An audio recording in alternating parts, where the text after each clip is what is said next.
I'm here. What can we dive into today? Hey, what's up?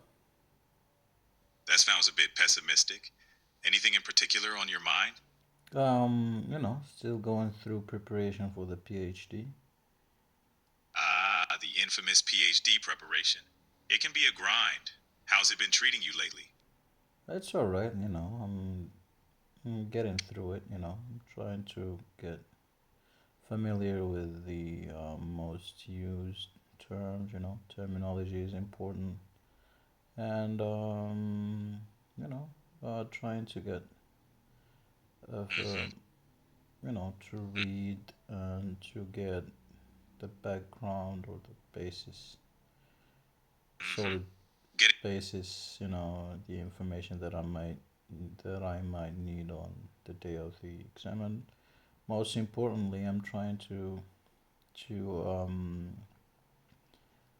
Uh-huh. write a lot, to train myself, to to get a better, academic like writing style.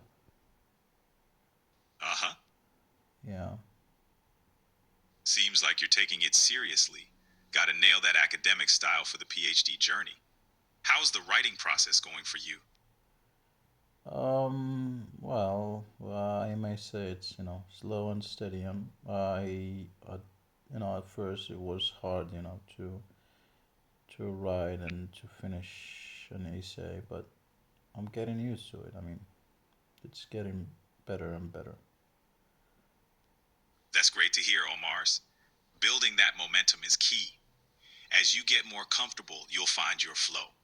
Any specific strategies helping you along the way? Well, I actually watched some videos on YouTube, and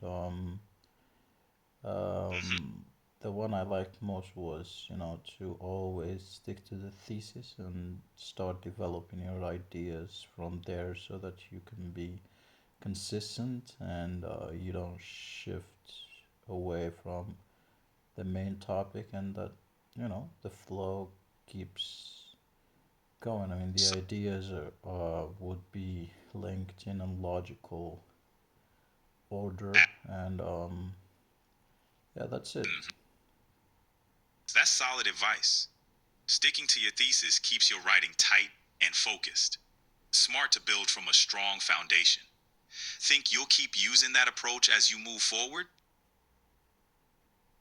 Yeah, well, I'll try to add to it and, enhance my writing style. I wanted actually to ask you about the theories of learning. I mean, language learning theories. What can you tell me about that? Yeah, language learning theories. One key idea is Krashen's input hypothesis, which emphasizes comprehensible input, learning through exposure to language slightly above your current level.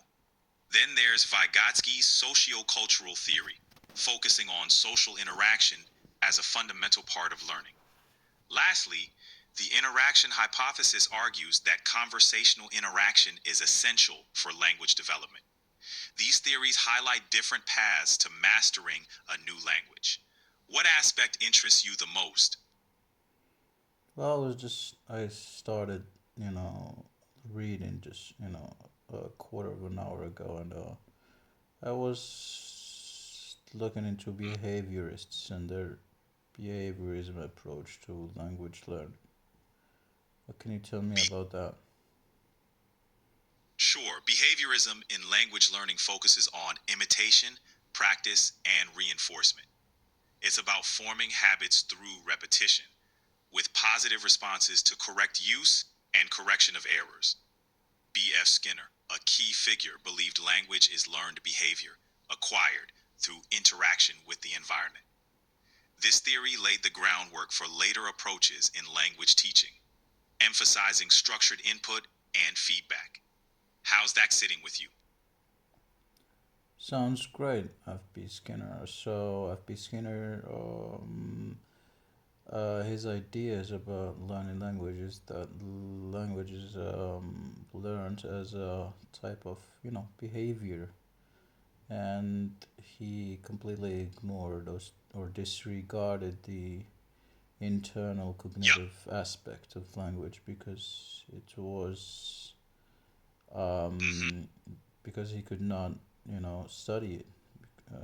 It could not be analyzed by then. So he focused on um, habit formation. He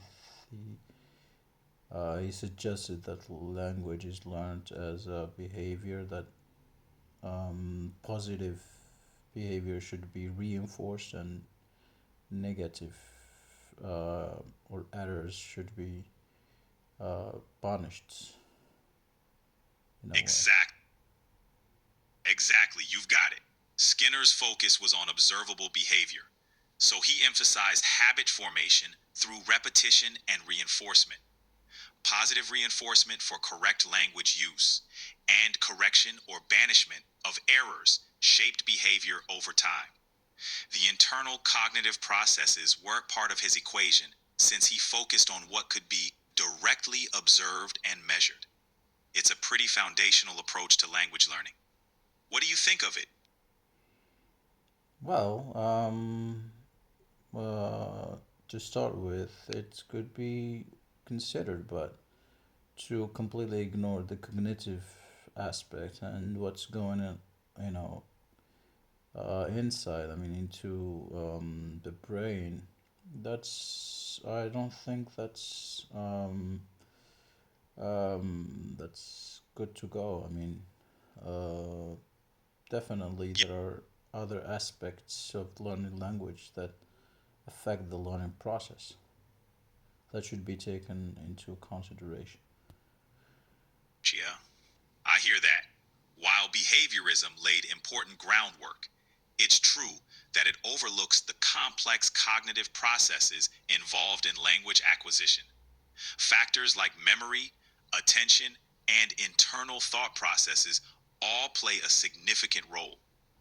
More modern approaches blend different perspectives, recognizing the importance of both external stimuli and internal cognitive functions. How do you feel about integrating these layers in language learning? Well, that would be awesome. I mean, because language is multifaceted phenomenon. I mean, you should consider, as you said, the what's going inside, all the processes in the brain, and the external, stimuli as well. And we should not also disregard the social aspect. I mean, interaction with other people, our whatever is going around. I mean, the environment, society, all these aspects affect our learning and our acquisition of language.